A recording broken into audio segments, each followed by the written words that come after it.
Obrigada. As perguntas no final, gente, vai ter, ela vai voltar, tá? Queria falar outra coisa. Lá fora a gente está filmando os depoimentos, então eu gostaria, por favor, aproveitar o coffee e no final também de gravar. Quem veio pela primeira vez, ele está fazendo um vídeo. E agora a gente vai... Cadê a...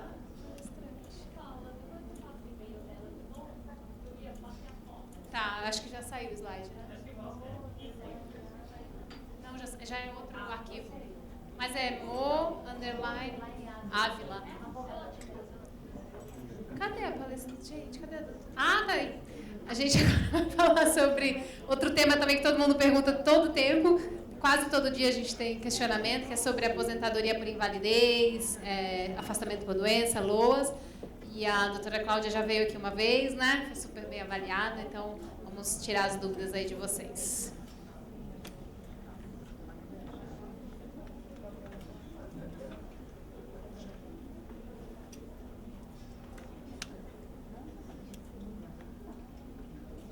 Olá, boa tarde a todos. É bom estar nesta casa novamente. Obrigada, Paula, pelo carinho. Obrigada pela recepção. E vamos lá, vamos falar de um assunto bem polêmico, né? Ainda mais com a reforma benefícios previdenciários. Como eu sou advogada na área da saúde, eu vou focar mais no benefício previdenciário ligado à saúde, tá bem? Então, falaremos sobre auxílio-doença, aposentadoria por deficiência, aposentadoria por invalidez e LOAS, que é o BPC, tá bem? Então, vamos lá. A gente tem o INSS. O INSS ele foi criado por um decreto, esse decreto aí, de 99.350, e foi, na verdade, uma junção do IAPAS com o antigo INAMPES e o Ministério da Previdência e Assistência Social. Nós temos o INSS, hoje, 50 milhões de segurados. E a característica principal do INSS, da Previdência, é o regime obrigatório, que é uma filiação obrigatória, ou seja, se você não se filiar ao INSS, você não vai conseguir receber benefício algum.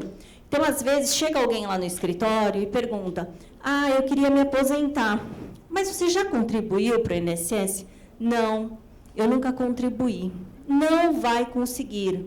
Porque é a mesma coisa de um seguro, por exemplo, de um veículo. Então, eu estou com o meu carro, eu vou lá, bato o carro hoje. Aí, amanhã, eu tive uma ideia, vou fazer um seguro para que cubra o meu carro, né, todos os prejuízos do meu carro. A seguradora, a Porto Seguro, a Sul América, entre outras, vão cobrir? Não, não vão cobrir. E a mesma coisa da Previdência. Tem que contribuir. E como contribuir? Ou com o carnê, que você pode, como contribuinte individual, autônomo, ou mesmo a pessoa que trabalha, ela pode recolher diretamente. Na verdade, esse recolhimento vai ser feito pela empresa, que, se ela for registrada, né?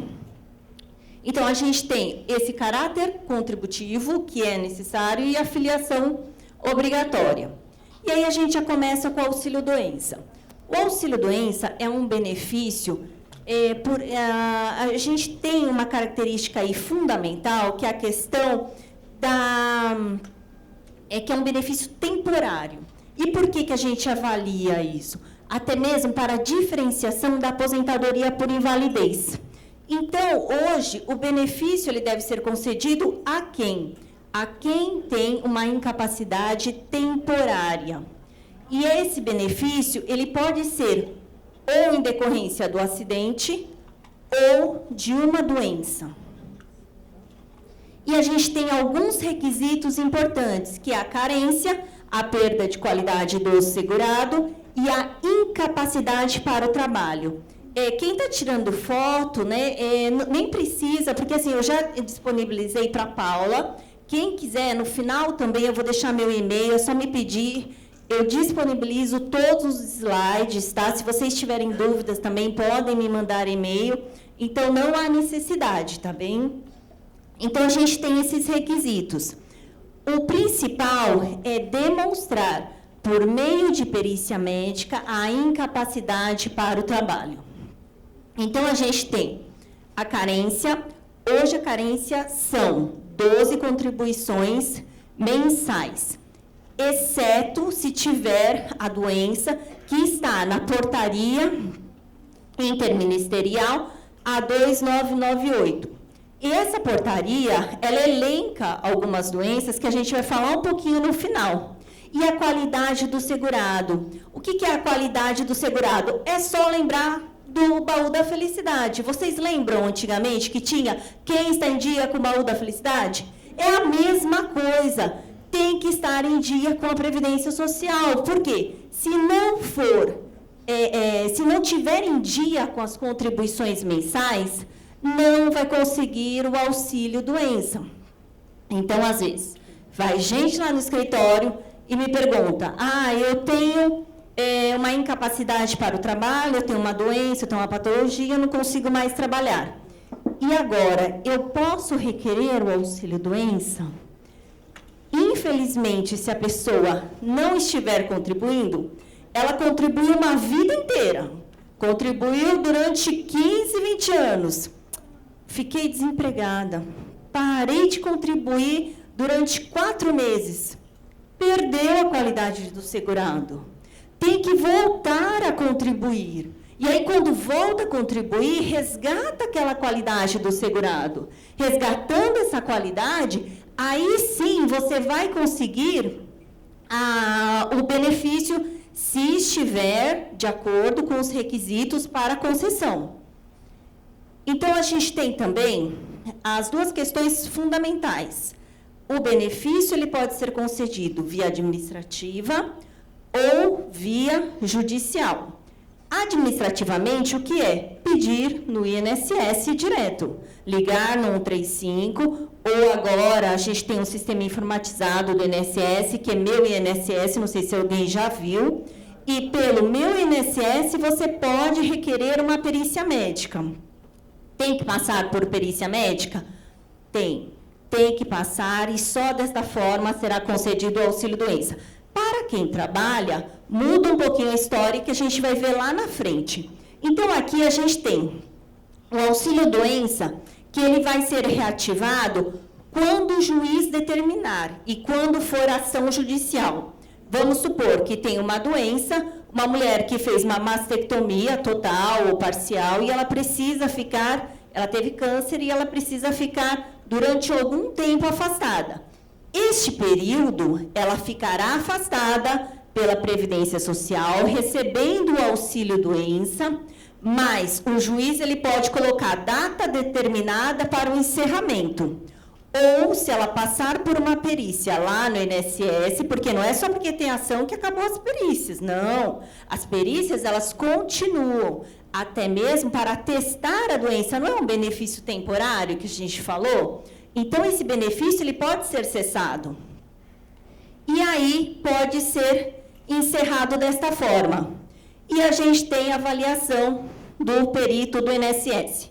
E qual que é a diferença do judicial com o ADM? O ADM se passa pelo perito do INSS direto. O médico é da Previdência Social. E em relação ao pedido judicial, o médico perito, a primeira vez que se faz a perícia não é do INSS, e sim de confiança do juiz. É um perito que vai avaliar se aquela pessoa ela tem ou não a incapacidade para o trabalho. Então, não basta ter a doença ou ter sofrido acidente, tem que ter essa incapacidade. E aí a gente tem a questão da diferença dos segurados empregados e dos demais segurados. Os segurados empregados funcionam da seguinte forma: até o 15º dia, quem paga é empregador. Paga aquele valor correspondente ao salário do empregado. A partir do 16º, quem paga é o INSS. E para os demais segurados que não trabalham em empresa? Aí sim, na data do início da incapacidade. E aí a gente tem, não sei se vocês já ouviram falar, o limbo jurídico, que é aquela questão que no nosso dia a dia tem muito, das pessoas. Eu tive alta do INSS, antes falava, estou encostado na caixa, né? Hoje não se fala mais. Mas aí tive alta do INSS. E agora? Agora eu vou trabalhar na empresa. Ah, mas a empresa aceita? Não aceita. E aí a pessoa fica naquele vai e vem. Então, eu fico no INSS e não consigo. Aí eu vou para a empresa, também não consigo. E aí? Eu fico nesse limbo jurídico. Tem que entrar com a ação? Muitas vezes não vai poder fugir da ação, né? Porque a solução, às vezes, está no Poder Judiciário. E aí a gente fala um pouquinho da aposentadoria por invalidez. E qual que é a diferença dos dois, do auxílio-doença com a aposentadoria por invalidez? O auxílio-doença é um benefício temporário. A aposentadoria por invalidez, ela tem um caráter mais permanente, mais efetivo. Então, esse afastamento é um pouco mais longo, ou, às vezes, até definitivo, apesar dela não ter um caráter definitivo. A aposentadoria por invalidez, ela pode acabar? Pode ser cessada? Pode. E quando ela pode ser cessada? Quando a gente tiver uma alta, por exemplo, quando a pessoa se recuperar, quando essa incapacidade já não existir, ela pode ter essa alta. Então, a gente tem a questão da perícia. Geralmente, as perícias são mais espaçadas da aposentadoria por invalidez, é a cada 2 anos.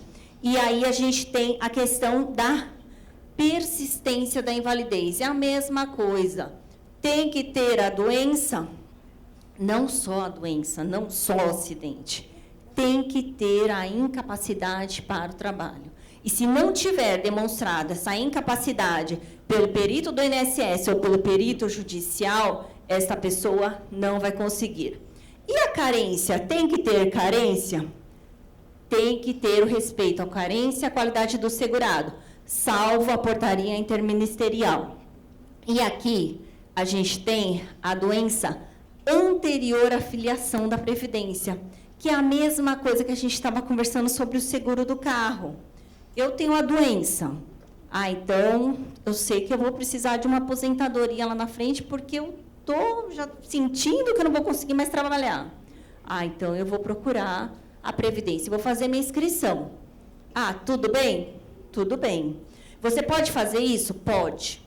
E o que você não pode fazer? Apenas se você tiver um agravamento. Então, por exemplo, se você entrar na Previdência já com esse agravamento, você não pode. Agora, se você não puder fazer a sua inscrição porque você já tem esse agravamento, aí a saída é contribuir de outra forma para alguma previdência complementar.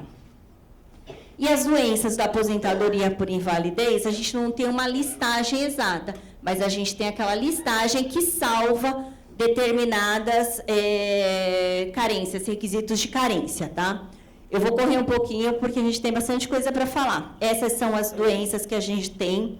Hipertensão pulmonar só entrará se tiver um agravamento do quadro, se a pessoa não conseguir, não tiver condições para o trabalho, mas não está no rol da doença. Inclusive, este rol também é o exemplificativo da isenção do imposto de renda, que eu falei da outra vez, né? Hoje eu vou me ater a isto. E aqui, as doenças pré-existentes. A gente tem o ingresso do INSS com doença pré-existente, sem incapacidade, que não perde a qualidade do segurado, e com doença e com incapacidade, que perde a qualidade do segurado, que é aquilo que nós já conversamos. Aqui tem a página do meu INSS, é só a pessoa ir até lá ou fazer o agendamento no 135 e pedir a sua perícia médica. Essa perícia, inclusive, ela pode ter até um acompanhante. E esse acompanhante pode ser até um médico de sua confiança. Mas é obrigatório o requerimento. Esse requerimento você pega direto no site do INSS, preenche e manda, e vai ser avaliado pelo órgão se é possível ou não este deferimento. O fim do benefício, que a gente já falou, quando cessa a incapacidade, e quando a pessoa tem 15 anos de aposentadoria por invalidez e 55 anos de idade, ela não precisa mais passar por perícia médica. E aí fica a pergunta, é possível transformar o auxílio-doença em aposentadoria por invalidez? É possível. O auxílio-acidente também. Mas quando? Quando a gente demonstra que esta incapacidade já ficou total e permanente. E esse pedido é direto no INSS. Se não conseguir, pode acionar a justiça. Mas hoje, sinceramente, depois da reforma, tem que pensar muito bem, porque a reforma tem alguns pontos positivos, mas outros negativos que prejudicou muito quem precisa de aposentadoria por invalidez. Com a reforma, para vocês terem uma ideia, o auxílio-doença, que hoje é 91% do benefício, ele pode ser maior do que uma aposentadoria por invalidez, porque antes o cálculo era baseado em 100% do valor. Hoje nós temos a média de 60% do salário de benefício. Ou seja, antes a gente tinha um período contributivo de julho de 94 para cá, que pegava os 80 maiores salários e fazia a média, e descartava os 20 piores. Hoje não. Hoje se pega toda a vida contributiva da pessoa e a pessoa vai receber 60% da média e mais 2% ao ano. Ou seja, ela tem que ter 40 anos de contribuição para conseguir a totalidade de 100%, como era antigamente na regra antiga. Então, isso prejudica muito. Às vezes, o auxílio-doença vai estar mais alto o valor e a aposentadoria por invalidez mais baixa. Então, o que eu sempre indico? Consulta um contador, alguém que possa fazer esse cálculo. Na Previdência Social, dá para fazer estimativa pelo site, dá para ver também na própria agência, antes de pedir até a conversão, porque hoje em dia tem que tomar muito cuidado por conta da reforma, tá? Exceto o auxílio-acidente, que é o acidente do trabalho, que a pessoa vai receber 100%. E 25% a mais, dá para pedir? Dá. Dá para pedir para quem precisa de cuidados especiais. Tem que passar por perícia de novo, tá? Então, uma coisa é a perícia para conseguir a concessão, outra coisa é a perícia para conseguir os 25% a mais. Só na aposentadoria por invalidez? Não. Pode ser em outra aposentadoria. Aí, judicial, tá? Porque o INSS, infelizmente, só concede nas aposentadorias por invalidez.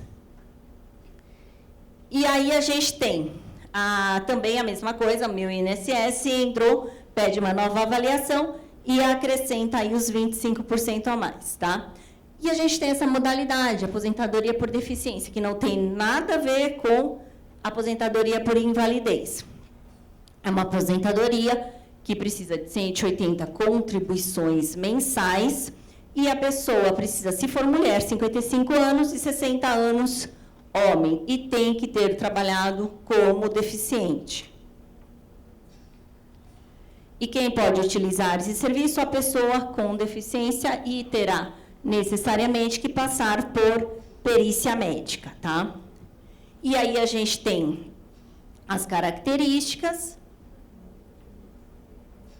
que aqui eu vou disponibilizar tudo para vocês, tá? Estou correndo um pouquinho por causa do tempo.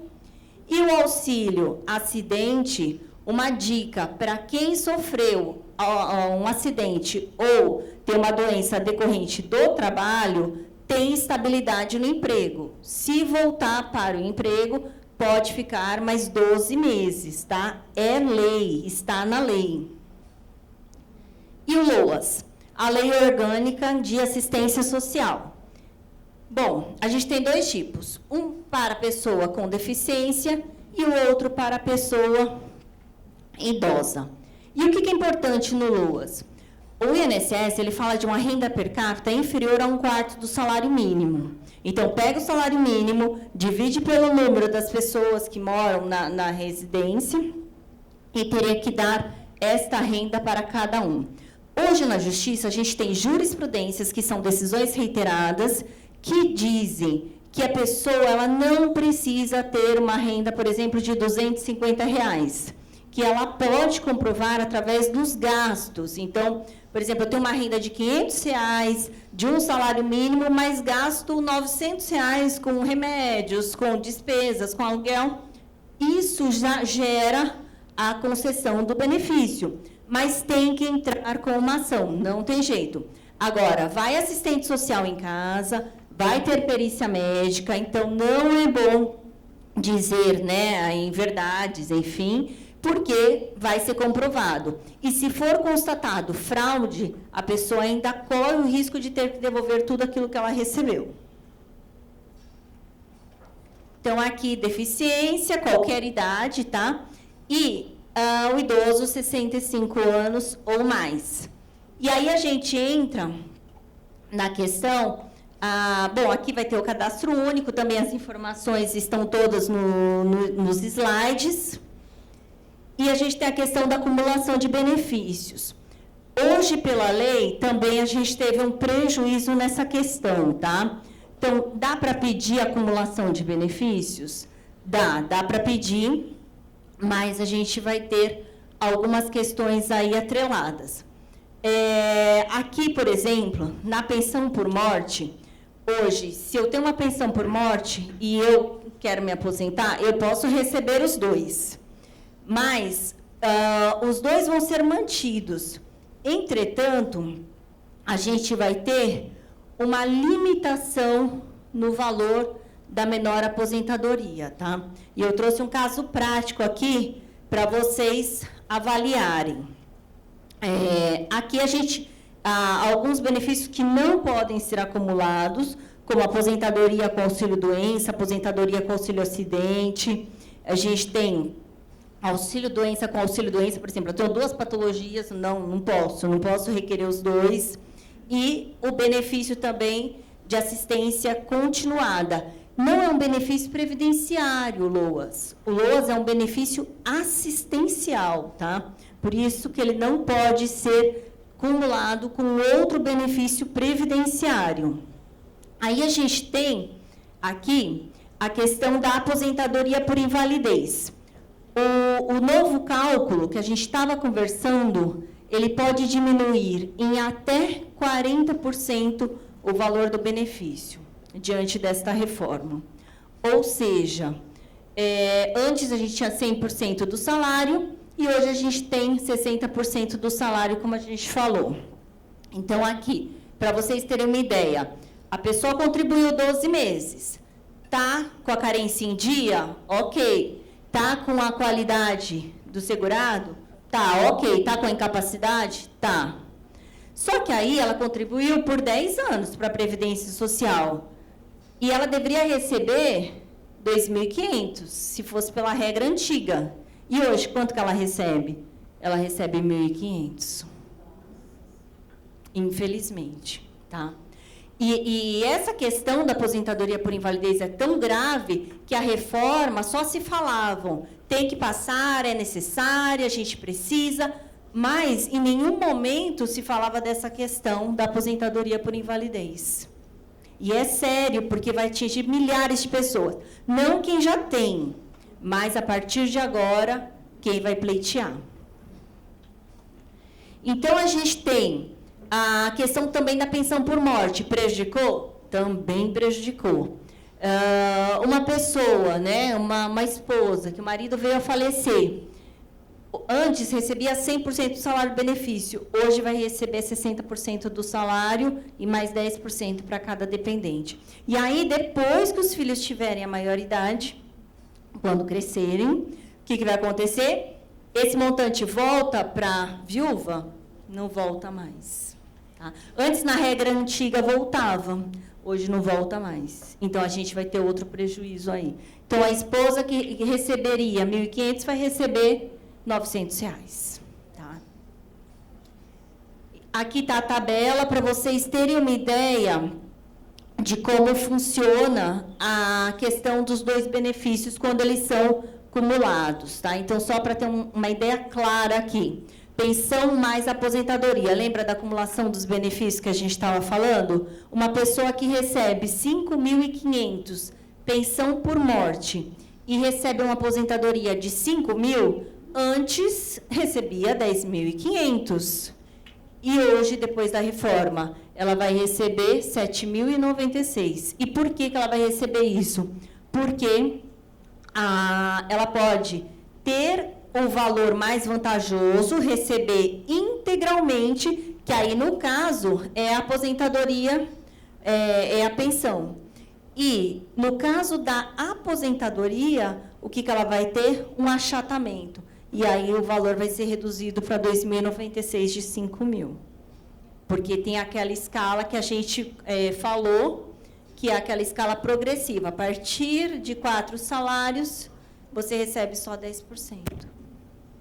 Então, isso teve também um prejuízo muito grande, não só para os segurados do INSS, mas para também os segurados, os servidores federais. Município e estados estão fora, eles estão fazendo ainda uma PEC, vamos ver. Tem outros benefícios que também estão no site do INSS, como, por exemplo, pensão especial para crianças com microcefalia. Isso existe. E outros que estão aqui, pecúlio, né, seguro para o pescador artesanal, e são benefícios que estão lá no site. Aqui são os canais de atendimento do INSS, quem precisar tem o app, tem o site, o telefone, e é sempre válido tentar administrativamente antes de entrar na esfera judicial, a gente sempre indica. E algo que é importante, hoje a gente tem uma piora, né, da Previdência Social, ao meu ver, em relação à saúde, e o que eu percebo hoje no dia a dia, que antes as pessoas elas já sofriam, por quê? Perícias negadas, pessoas que não conseguiam, tinham direito, tinham a incapacidade, demonstravam, e o perito do INSS simplesmente negava, a pessoa tinha que entrar na justiça. E hoje a regra ainda está pior, né? Então, é importante que a pessoa ela saiba, ela conheça dos seus direitos, ela tenha essas informações, até mesmo para que exija, né, o cumprimento. Então, se não for administrativamente, se a pessoa tiver o direito, tem que entrar na justiça. É a única maneira de conseguir esta concessão, muitas vezes, tá? Bom, aqui estão os meus dados, né, do escritório, o e-mail. Quem quiser me mandar perguntas, até mesmo de outras coisas em relação à concessão de tratamento pelo SUS, pelos planos de saúde, questão de isenção de imposto de renda, PCD, quitação da casa própria, enfim, estou à disposição, mas só ligado à saúde, tá? Porque outros assuntos realmente eu não vou poder ajudar porque eu não tenho conhecimento, tá bom? Muito obrigada a todas.